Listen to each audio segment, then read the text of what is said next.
Hello students, we are doing vector integration.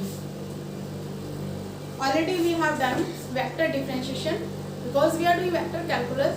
In vector calculus, in every calculus जैसे आपने 12th class में भी किया, डिफरेंशिएशन और इंटीग्रेशन का कलेक्शन होता है, कम्बिनेशन होता है डिफरेंशिएशन और इंटीग्रेशन. कैलकुलस का मीनिंग यही होता है डिफरेंशिएशन और इंटीग्रेशन. यहाँ पे हम वेक्टर कैलकुलस कर रहे हैं तो डिफरेंशिएशन ऑफ वेक्टर फंक्शंस हमने ऑलरेडी कर लिया. अब हम इंटीग्रेशन ऑफ वेक्टर फंक्शंस करेंगे. तो इसके लिए हमने क्या लिया है, एक एफ टी और capital F T. These are the two vector functions of scalar T.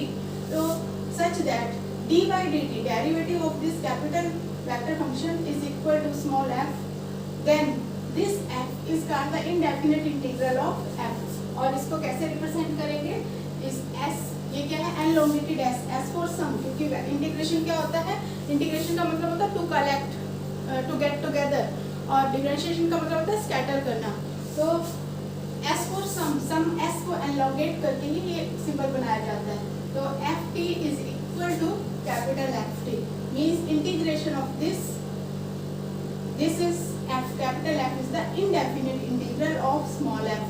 और ये क्या है, इनडेफिनिट इंटीग्रल है मीन्स यहाँ पर कुछ ये t में ही इसका आंसर आएगा. जो वेरिएबल t है, t में ही आंसर आएगा. तो इनडेफिनिट इसलिए हो जाता है कि t की वैल्यू कुछ भी डालोगे आपके पास अलग अलग वैल्यूज आएंगी इसकी.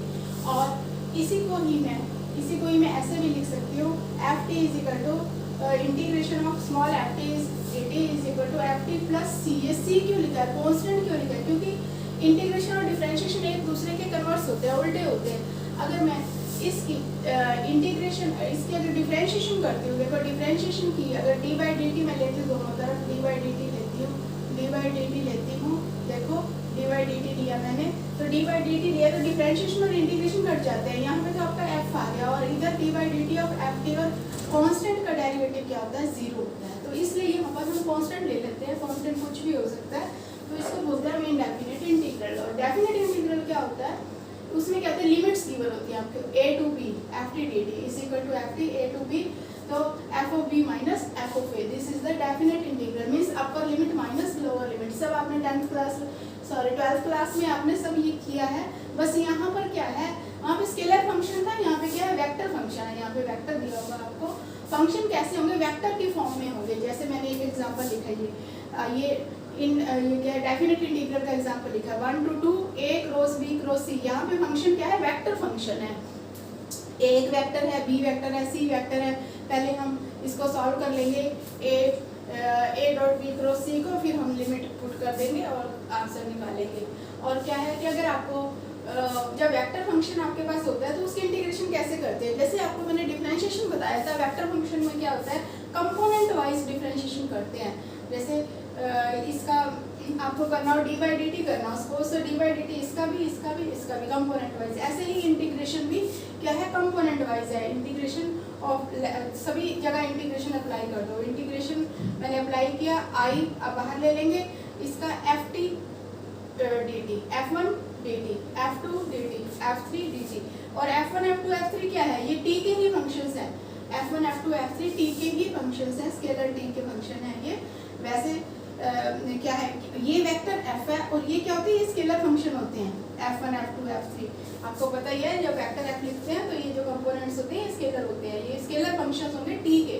तो हम इसका क्या करेंगे, विद रिस्पेक्ट टू t इसकी इंटीग्रेशन करेंगे. i बाहर लिख लेंगे या j बाहर लिख लेंगे, k बाहर लिख लेंगे. इस तरह से हम वेक्टर फंक्शन की इंटीग्रेशन करेंगे.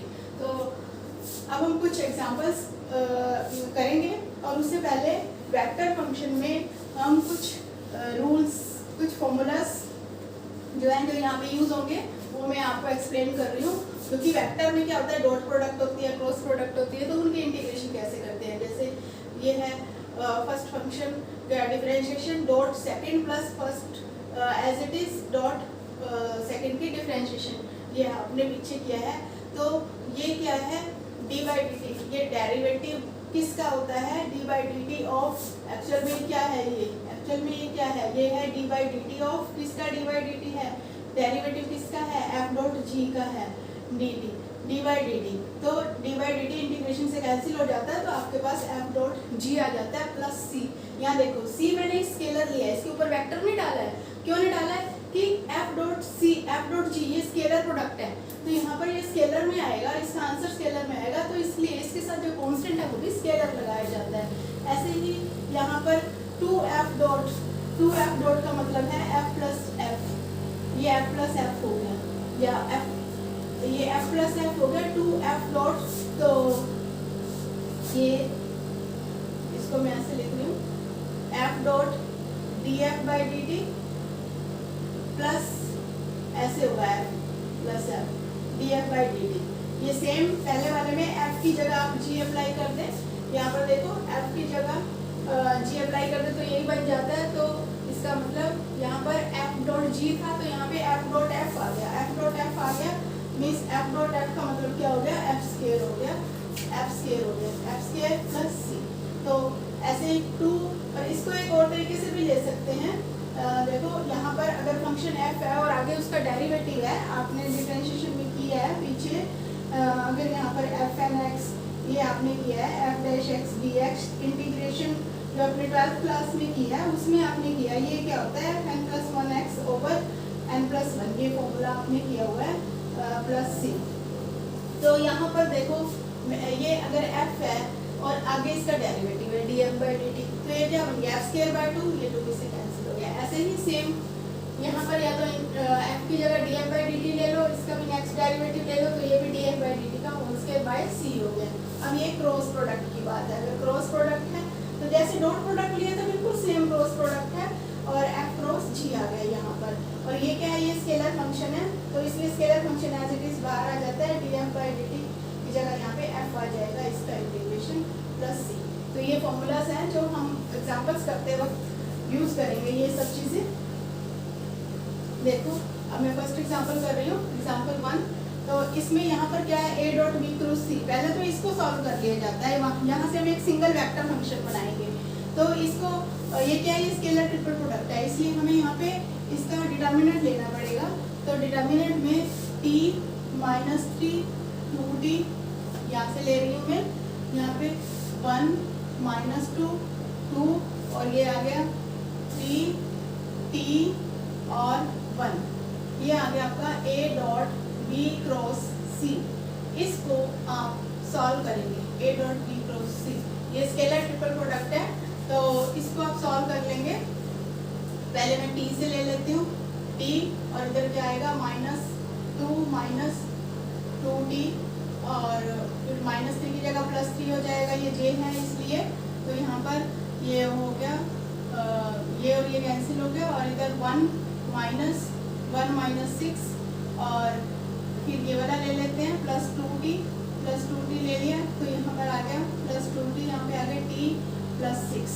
तो इस तरह से ये जो वैल्यू है, ये वैल्यू सिंपल कैलकुलेशन से आपके पास आ जाती है 10t माइनस 15, 10t माइनस 15 ये वैल्यू आ जाती है। अब आपने इसका इंटीग्रेशन करना है, इंटीग्रेशन क्योंकि स्केलर ट्रिपल प्रोडक्ट है इसलिए स्केलर वैल्यू आई है, इसमें आई जे के कुछ नहीं आता। तो 1 to 2 बस इसकी आप सिंपल कैलकुलेशन इंटीग्रेशन हो जाएगी, जैसे आप डायरेक्ट इंटीग्रेशन करते हैं 12th क्लास में। तो ये क्या हो जाएगा 10t square by 2 minus 15t, और 1 to 2 upper limit minus lower limit, ये 5t स्क्वायर माइनस 15t, इसमें ये वैल्यूज पुट करेंगे, अपर लिमिट माइनस लोअर लिमिट, तो ये हो जाएगा 5 इंटू 4 20 माइनस 20 माइनस 30, फिर माइनस ये करेंगे 1 पुट करेंगे, तो 5 माइनस 15, तो ये आपका आ गया माइनस 10 प्लस 10 माइनस 10 और माइनस 10 प्लस 10, और ये इक्वल टू 0 आ गया। ठीक है, तो इस तरह से आपने कैलकुलेट कर लेना है, कुछ भी आ सकता है यहाँ पर। तो इसके बाद नेक्स्ट एग्जांपल ये देखो 3 to 4 r dot D R by D T. तो आपने क्या करना है, r dot D R by D T, ये r dot D R by D T, तो ये क्या है r स्क्वायर, यहाँ पर आप क्या करेंगे 1/2 बाहर लगा लेंगे, 2 ये लगा लेंगे। देखो ये इसका डेरिवेटिव क्या है, इसका इंटीग्रेशन क्या है, इसका इंटीग्रेशन f स्क्वायर है, मतलब आपके पास आ गया 1/2 r डॉट r, ये आ गया। अब इसकी अपर लिमिट, ये इंटीग्रेशन आ गई या फिर इंटीग्रेशन आ गई, अपर लिमिट क्योंकि डेफिनेट इंटीग्रल है इसलिए प्लस c नहीं लगाएंगे, तो अपर लिमिट माइनस लोअर लिमिट करेंगे तो 1/2 R4 डॉट R4 बाहर 1/2 है माइनस R3 डॉट R3 ऐसे हो जाएगा। तो 1/2 R4 आपको दिया हुआ है, इसका अपने साथ ही R4 का अपने साथ ही डॉट प्रोडक्ट लेंगे, R3 का अपने साथ ही डॉट प्रोडक्ट लेंगे, तो ये क्या एक स्केलर वैल्यू आ जाएगी, ये भी एक स्केलर वैल्यू आ जाएगी। तो आप इसको आप सॉल्व कर लेंगे और आपका आंसर आ जाएगा। इस तरह से देखो इस क्वेश्चन को आप करेंगे। इसके बाद हम नेक्स्ट क्वेश्चन कर रहे हैं।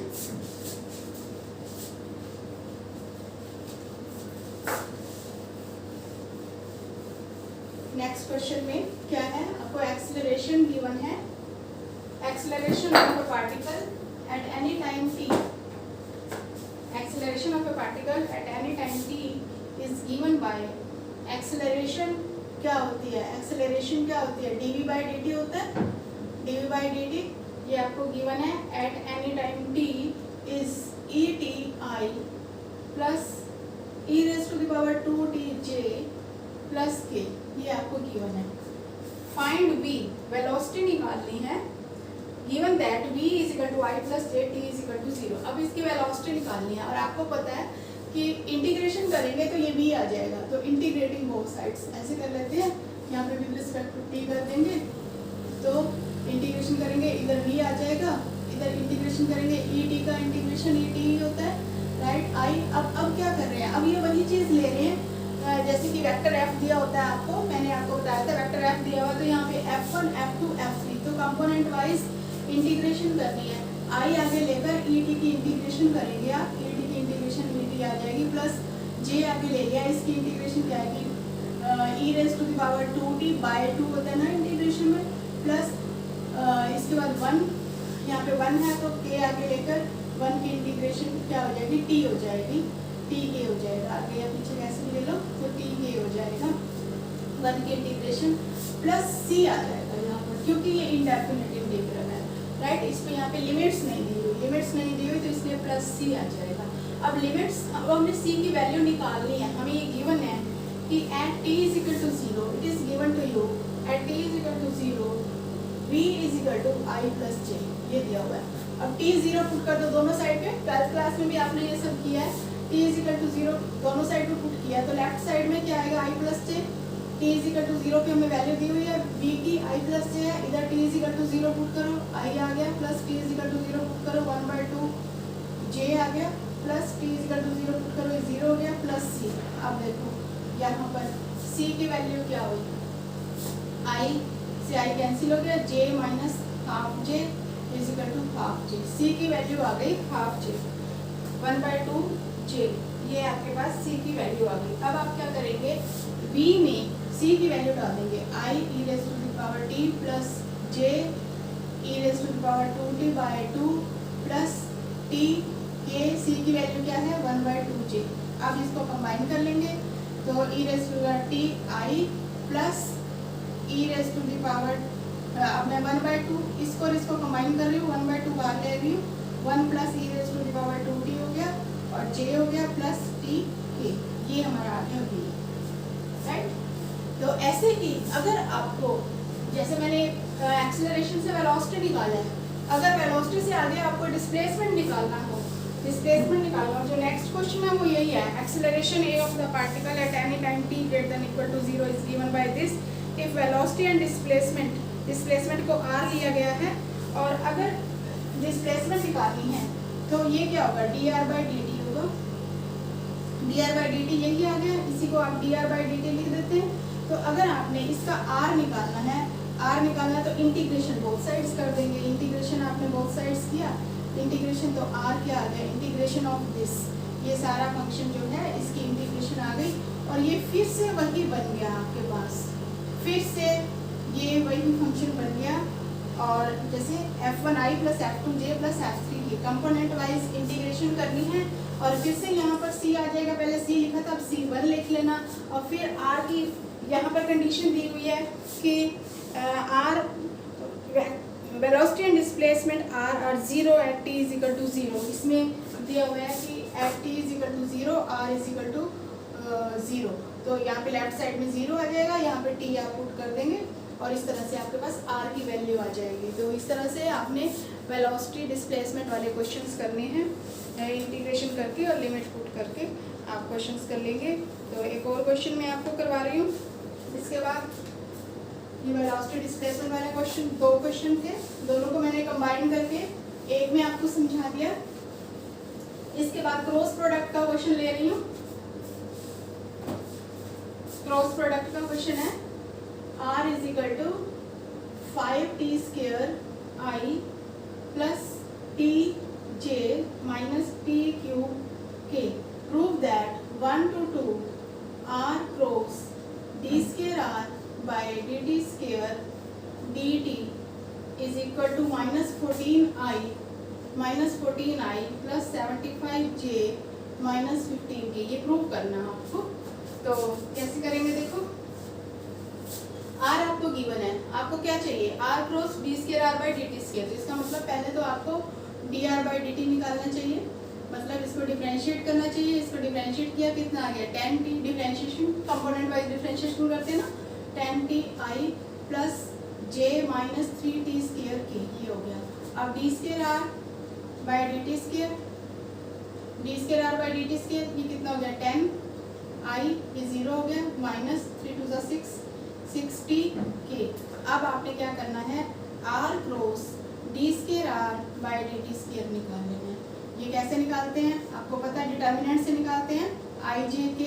तो r, पहले r लिखेंगे, r cross d² r by dt² है, तो 5t² t माइनस t³।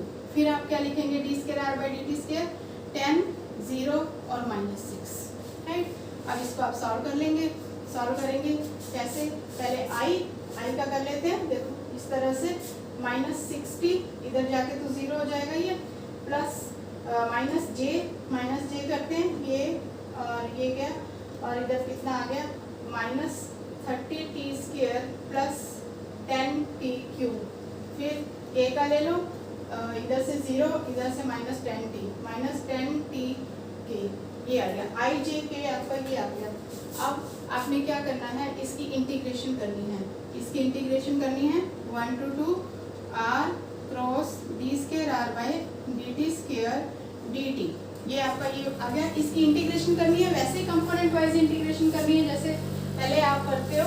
तो इसकी इंटीग्रेशन करेंगे -6t की, -6 ये t² बाई 2 आ जाएगा, साथ में i, पहले i बाहर लिख लेते हैं, माइनस j ये लिख लेते हैं। इसकी इंटीग्रेशन करेंगे -30 t³ by 3 plus 10 t4 by 4 minus k बाहर लिख लेते हैं 10 t² बाई 2।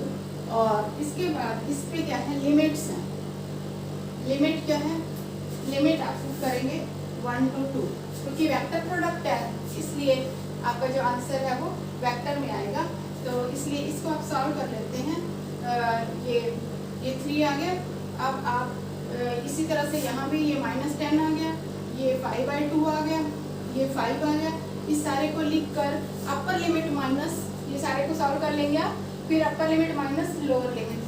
आप टी में वैल्यू पुट कर देंगे, विद रिस्पेक्ट टू टी है ना, तो टी में आप पहले अपर लिमिट पुट करेंगे, फिर माइनस लोअर लिमिट पुट करेंगे, और इस तरह से सॉल्व करके आपके पास जो आंसर है वो ये आंसर आ जाएगा, इस तरह से सॉल्व करके। ठीक है, तो ये हो गया क्वेश्चन आपका। और क्वेश्चन में आपको एक लास्ट क्वेश्चन और करवा रही हूँ। इस तरह से आपने वेक्टर की इंटीग्रेशन करनी है। ये लास्ट क्वेश्चन करवा रही हूँ। Find the value of vector R satisfying d² r by dt² is equal to ta plus b, where a and b are constant vector। आपको वेक्टर r निकालना है, वेक्टर r निकालना है। देखो बिल्कुल सिंपल क्वेश्चन है, वेक्टर r निकालना है। Integrating both sides with respect to p, integrating करेंगे दोनों side with respect to p। तो यहाँ पे क्या आ जाएगा, dr by dt आ जाएगा लेफ्ट साइड में, इधर क्या आ जाएगा t² by 2 वेक्टर a और b कांस्टेंट है इसलिए एज इट इज रहेंगे, b इसके साथ t आ जाएगा, b इसके साथ t आ जाएगा, और प्लस c आ जाएगा। वेक्टर c ही ले लेंगे, a b तो वेक्टर c ले लेंगे। अगेन इंटीग्रेशन करेंगे r is equal to T cube by 6a plus B T square by 2 plus C T plus C. बस ये आंसर हो गया, वेक्टर आर निकालना था आपको। तो इस तरह से आपने वेक्टर इंटीग्रेशन करनी है ये फॉर्मूलाज यूज़ करके, और बाकी बेसिक जो आपके इंटीग्रेशन के नॉलेज है वही आपने 12th क्लास में जैसे इंटीग्रेशन किया वही करनी है। डिफरेंस यहाँ पे यही है, वहाँ पे स्केलर फंक्शंस होते थे, यहाँ पर वेक्टर फंक्शंस होते हैं जिसमें आपकी वेक्टर फंक्शन में कंपोनेंट वाइज इंटीग्रेशन करते हैं। Okay, thank you.